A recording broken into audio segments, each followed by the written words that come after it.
कुछ बताना चाहेंगे सर? जी, सर्व ब्राह्मण महासभा एक गैर राजनीतिक संगठन है जो वर्षों से समाज की सेवा कर रहा है और समाज के जो निर्बल लोग हैं, शोषित हैं, उनके लिए ये आवाज़ उठाता है, जिसमें ब्राह्मण जो गरीब बच्चे हैं उनकी आर्थिक सहायता होती है, पढ़ाई के लिए उनकी, प्रतियोगी परीक्षाओं के लिए उनको, और राष्ट्र सेवा, गौ सेवा, वृक्ष सेवा, जल संरक्षण, नशा मुक्ति और समाज में जो विषम तरह की विषमताएं हैं उनको दूर करने के लिए संगठन काम करता है।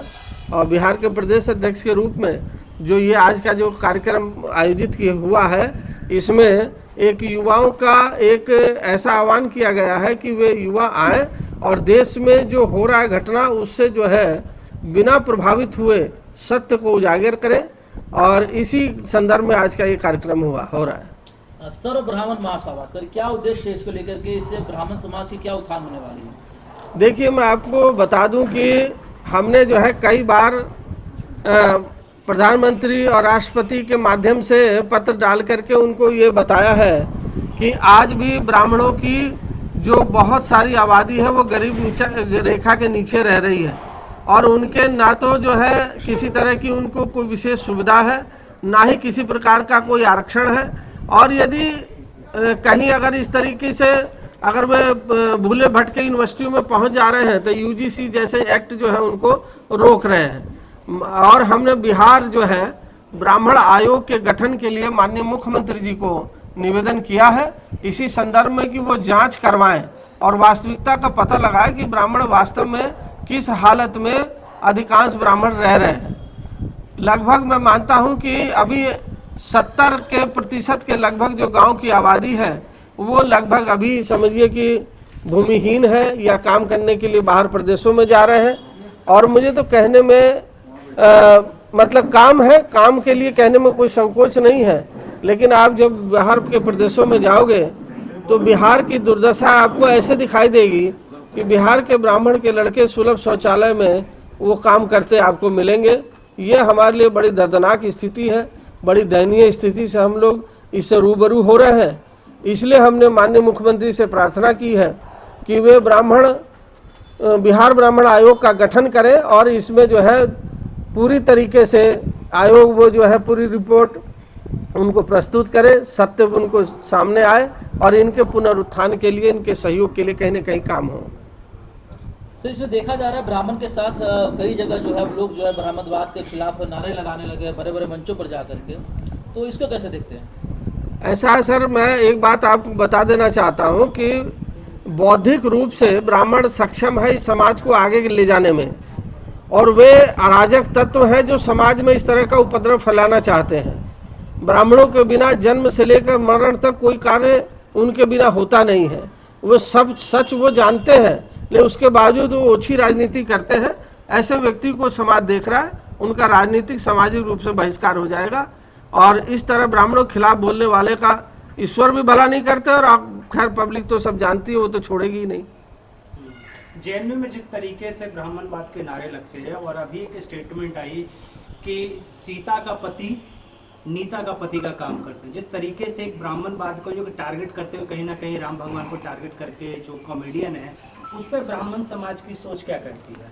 देखिए, सरकार की प्रशासन की जो शिथिलता है वो बच्चों को गेमिंग से लेकर के सोशल मीडिया के माध्यम से लेकर के इतनी जो छूट दी गई है, अपने कुछ मित्रों को, इष्ट मित्रों की जिनकी ये कंपनियां चल रही है मोबाइल वगैरह वाली, इनके फ़ायदा पहुंचाने के लिए इस तरह के सामग्री इंटरनेट पर दे दी गई कि वे जो है अब उससे प्रभावित होकर के अब तरह तरह के बिना मतलब के जो है गलत कमेंट कर रहे हैं। तो समाज देख रहा है। अगर ब्राह्मण भगवान बनना चाहता तो प्रभु जो है राम क्षत्रिय थे, वे उनके नाम का गुणगान नहीं करते, उनको भगवान बना दिया। भगवान कृष्ण यदुवंशी थे, अगर ब्राह्मण स्वयं ब्राह्मण भगवान बनना चाहते तो बन जाते, लेकिन उनको भगवान बनाया। तो हमने तो सदा देने की नीति अपनाई है। और मैं आपको बता दूं, हम तो ऐसी धर्म नगरी में बैठे हैं जहां आचार्य चाणक्य से बड़ा कोई उदाहरण नहीं बन सकता कि उन्होंने सत्ता ली महानंद से और मौर्य वंश के चंद्रगुप्त मौर्य को सौंप दी। तो सत्ता हमें करनी नहीं है, और वो इस तरह के जो कमेंटबाजी कर रहे हैं उसको भी समाज देख रहा है, और वो इस तरीके से जो राजनीति में चाह रहे हैं कि हम अपना वर्चस्व फैला लें। समाज में जहर घोलकर कोई आदमी ज़्यादा दिन तक नहीं जी सकता है। जिस कुएं में जहर घोलोगे हो सकता है उसका पानी तुम्हें पीना पड़े और तुम स्वयं समाप्त हो जाओगे। लेकिन सर आप लोग पे काफ़ी ज़्यादा जो है आरोप लगता रहा है कि छुआछूत मंदिर में जो है जो दलित है उन लोगों को पूजा न करने देने का, ऐसे कई सारे आरोप लगते आ रहा है। हाल ही में भी इधर क्षेत्र में कहा था नवादा तरफ में, तो वहाँ पे 2 लड़का को जो है पंडितों द्वारा मार दिया गया, ऐसा मामला भी चल रहा था। तो इसको कैसे देखते हैं आप? मैं एक बात बता दूं, पंडित कभी शासक वर्ग नहीं रहा है, और जो भी नियम कानून और मजबूती से कोई चीज़ का पालन करता है वो शासक करता है। तो ये बात तो बिल्कुल सिरे से मैं खारिज करता हूँ कि ब्राह्मण किसी तरह का छुआछूत या वैमनस्य फैलाते हैं। हम तो हर एक घर में जाते हैं और हमारा भिक्षाटन और ये समझिए कि पूजा पाठ का हमारा काम है, तो हमें तो किसी तरह की कोई परहेज नहीं है। मेरे बहुत सारे मित्र जो हैं वो एससी वर्ग से हैं, मुस्लिम वर्ग से हैं, मैं उनके परिवार में आता जाता रहता हूँ, हमारा सामाजिक समरसता बना हुआ है। और अगर कोई दोषी है तो देखिए मैं अपराधियों का साथ नहीं देता हूँ। अगर जिसने गलती की है चाहे किसी वर्ग का हो, सजा पाने का अधिकारी है, ये प्रशासन का काम। ब्राह्मण समाज के लोग कहते हैं कि हिंदू राष्ट्र बनेगा, लेकिन हिंदू राष्ट्र में ओबीसी एससी एसटी के लोगों को सताने का काम किया जाता है। अक्सर ये सोशल मीडिया पे अधिकांशतः देखने को मिलता है। अच्छा, आप देख लीजिए राष्ट्रपति कौन है, ब्राह्मण तो नहीं है। प्रधानमंत्री कौन है, ब्राह्मण नहीं है। आपके प्रदेश के मुख्यमंत्री ब्राह्मण नहीं है। कौन सता रहा है आपको? ये तो देखने की बात है। ये तो नजरिया, अपना चश्मा अपने पास होना चाहिए, अपनी आंखें होनी चाहिए। जब ब्राह्मण कभी सत्ता में है ही नहीं, कभी शासक है ही नहीं, और जो जिसके हाथ में सत्ता होती है वही पावर वाला होता है, वही सताने काम करता है। तो ब्राह्मणों की जब सत्ता आएगी तब यदि कोई उदाहरण मिले तो मुझे बताइएगा।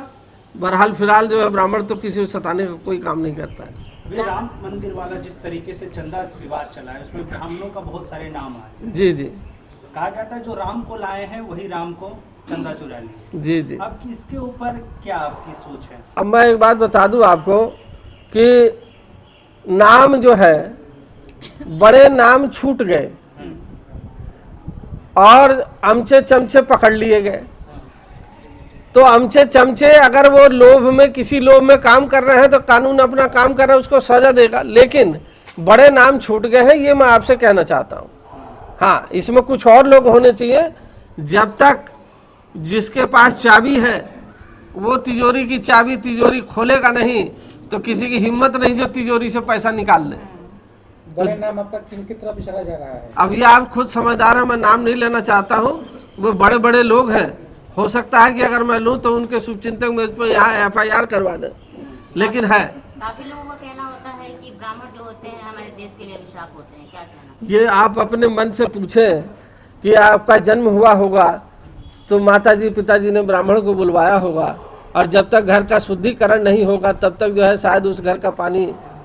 इसी तरीके से कोई अगर शोक किसी के घर में होता है तो सबसे पहले आपके शोक को हरने वाला, शोक को खाने वाला ब्राह्मण है, और तब आपको जो है कहता है कि अब आप जाइए, आप बिल्कुल फ्री हो गए। भगवान भोलेनाथ की तरफ पूरी दुनिया का पाप नीलकंठ के समान कंठ में लिए ब्राह्मण बैठा है, और आज दिन रात उन्हीं को सताया जा रहा है, उन्हीं को गालियां दी जा रही है। मैं घोर भर्त्सना करता हूँ, घोर निंदा करता हूँ। अभी भी समाज को कह रहा हूँ कि आप अपनी आंखें खोलें और उस आंखों से देखें जिससे वास्तव में प्रकृति देखती है, ब्राह्मण प्रकृति है। सर भरत तिवारी मामले को कैसे देखते हैं आप? इसमें देख रहे हैं जिस तरह से भरत तिवारी के साथ में कहीं इनकाउंटर कहा जा रहा है तो कहीं से हत्या कहा जा रहा है, तो इसको कैसे देख रहे हो? भरत तिवारी के मामले में तो ये तो सबूत आ गया, उसे तो भगवान ने सद्बुद्धि दिया। भगत सिंह है वास्तव में वो, उसने लाइव प्रसारण करके दिखाया कि प्रशासन का ये रवैया होता है। आप आधी रात को आप भी ना निकला करें, मैं आपसे भी अपील करता हूँ, कहीं प्रशासन आपको झूठे मामले में उठा के कहीं एनकाउंटर न कर दे। कारण है कि जब पुलिस अभिरक्षा में किसी व्यक्ति ने सरेंडर कर दिया तो इसका अर्थ क्या होता है कि वो पुलिस अभिरक्षा में चला गया, और जब पुलिस अभिरक्षा में किसी का मर्डर होता है तो उसकी गाज पूरे पे गिरनी चाहिए। कप्तान का ट्रांसफ़र कर दिया, CO का ट्रांसफ़र कर दिया, बाकी 2-4 अमचे चमचे पकड़ लिए। ये लीपा पोती की प्रक्रिया है, इनको जो है समाज देख रहा है, समाज दंड देगा। और एक बात मैं और आह्वान करना चाहता हूँ, हम भगवान परशुराम के वंशज हैं। भगवान परशुराम ने 21 बार रक्त की नदी की बैतरणी को पार किया है। अगर इस तरीके से बार बार प्रहार चलता रहा ब्राह्मणों पर तो 22वीं बार ब्राह्मण खुद उतरेगा और खुद रण क्षेत्र में देखी जाएगी फिर जो होगी। तो सर आपसे पूछना चाहेंगे, उन्होंने कहा कि भगवान पुरुषोत्तम जी के थी हैं 21 बार, तो अभी ब्राह्मण समाज किसकी तरफ है? बीजेपी की तरफ है या फिर कांग्रेस की तरफ है या किसकी तरफ है या फिर लालू जी की तरफ है? मतलब किस साइड की तरफ है होने वाले हैं बिहार में? सभी लोग जानते हैं कि ब्राह्मण जो है जो देश के लिए कार्य करता है, जो देश को उत्थान की ओर ले जाता है, उसी के लिए ब्राह्मण कार्य करते हैं। और पहले भी राजतंत्र में देखा गया है, नवरत्न होते थे राजा विक्रमादित्य के राज में या किसी के राज में नवरत्न होते थे और सभी ब्राह्मण होते थे। और ब्राह्मण के विचार को सरकार राजा भी मान करके और राजतंत्र में राज शासन चलाते थे। उस समय का राज किस तरह का था। लेकिन आज ब्राह्मण देश विकास करे, देश में मान सम्मान लोगों को मिले, सर्वे भवन्तु सुखिनः सर्वे सन्तु निरामया, यह ब्राह्मणों की भाषा है। लेकिन ब्राह्मण सभी को आशीर्वाद देते हैं, कल्याण करते हैं, लेकिन ब्राह्मण को देखने वाला आज समाज में कोई नहीं है। सब उनको हे दृष्टि से देखता है कि ये भिखारी हैं, गरीब हैं। लेकिन ब्राह्मण लोगों को ज्ञान ही देते हैं, कुछ कुछ देते ही हैं, देश के लिए मरते हैं। तो देश का किस ओर विकास जा रहा है, इसके लिए ब्राह्मण जो है उसी की ओर झुकते हैं, चाहे कोई भी पार्टी हो। पहले ब्राह्मण कांग्रेस पार्टी देश के लिए करती थी, कांग्रेस के पक्ष में थे। आज लगा कि कोई अच्छे पार्टी आई है और देश के विकास में अग्रसर है, तो उसके प्रति ब्राह्मण साथ दे रहे हैं। इस देश में ब्राह्मण समाज के लोग पूजा पाठ करवाते हैं, हर वर्गों में जाते हैं। क्या हर वर्ग के लोग जो है पूजा पाठ कराने का पात्र होंगे या नहीं होंगे? बिल्कुल होंगे। जिसकी धर्म में आस्था है और जिसने ब्राह्मण को निमंत्रण दिया है, ब्राह्मण जरूर जाएंगे उनके घर और जाते ही हैं। सदियों से परंपरा चली आ रही है, इसमें कोई दो राय नहीं। अगर अन्य वर्ग के लोग अगर ब्राह्मण के घर जाते हैं पूजा कराने या किसी मकसद से जाते हैं तो उनकी चोटियाँ काट ली जाती है या तो उन पर अत्याचार। वो आप एक प्रकरण उत्तर प्रदेश का एक प्रकरण बता रहे हैं, लेकिन शायद यदि आप उनकी वीडियो देखेंगे गुरुजी की, मैं आलोचना तो उनकी भी नहीं करूँगा, तो शायद उनकी भाषा जो है वो प्रवचन लायक नहीं है, अमर्यादित भाषा है उनकी।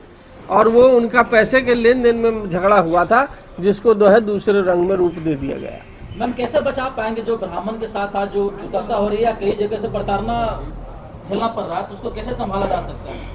ब्राह्मणों को बहुत अच्छी तरह से संभाला जा सर सकता लॉटरी है। बोलिएगा मैम। ब्राह्मणों को संभाला जा सकता है क्योंकि आपने पूरी सृष्टि की रचना कैसे हुई है ये बात से आप लोग समझिए। पूरी सृष्टि देवताओं पे आधारित है, कहीं ना कहीं ये पूरा संसार देवताओं पे आधारित है। देवता किसके ऊपर आधारित है? देवताएं हमारे मंत्रों के ऊपर आधारित है। और मंत्र किसके ऊपर आधारित है? ब्राह्मणों के ऊपर आधारित है। तो इसीलिए कहा जाता है ब्राह्मण से बड़ा कुछ है ही नहीं सकता दुनिया पृथ्वी पे। अगर ब्राह्मण है तभी सब कुछ हमारी पृथ्वी पे है। ब्राह्मण अच्छा हो बुरा हो, आपके सुख हो या दुख हो, सबसे पहले ब्राह्मण को निमंत्रण दिया जाता है। अगर मेरे वहाँ किसी का देहांत होता है तो सबसे पहले हम किसी और को जनाने से पहले अपने कुल पुरोहित को बताते हैं कि मेरे वहाँ किसी का देहांत हो गया है और उसमें हम लोगों को क्या करना चाहिए। वो उसका निवारण बताते हैं, उसकी सारी प्रक्रियाएं बताती हैं, जिससे हमारे घर उपस्थित होते हैं। मेरे वहाँ के 15 दिन के जो 12 दिन के कर्मकांड होते हैं, वो सारे कर्मकांडों में शायद हमारा सगा खुद का अपना भाई हो, अपना पटीदार हो, वो इस चीज़ छूने से लिए वंचित हो जाता है, पर वो ब्राह्मण नहीं वंचित होता है। इस लोभ लालच से नहीं वंचित होता है कि हमें कुछ धन मिल जाएगा, हमें कुछ चीज़ें मिल जाएंगी जिससे हम हमारे जीवन में, क्योंकि वो देश के विकास के लिए करता है कि हमारे देश में अगर कुछ अच्छा हो सके हमारे उद्देश्यों से, हमारे हाथों से, इसलिए देश के विकास के लिए ब्राह्मण करता है। कभी वो लोभ लालच माया में आके कोई कार्य नहीं करता है, पर लोग उसका नाम कुछ उदाहरण में और दे दे तो अलग बात है। संदेश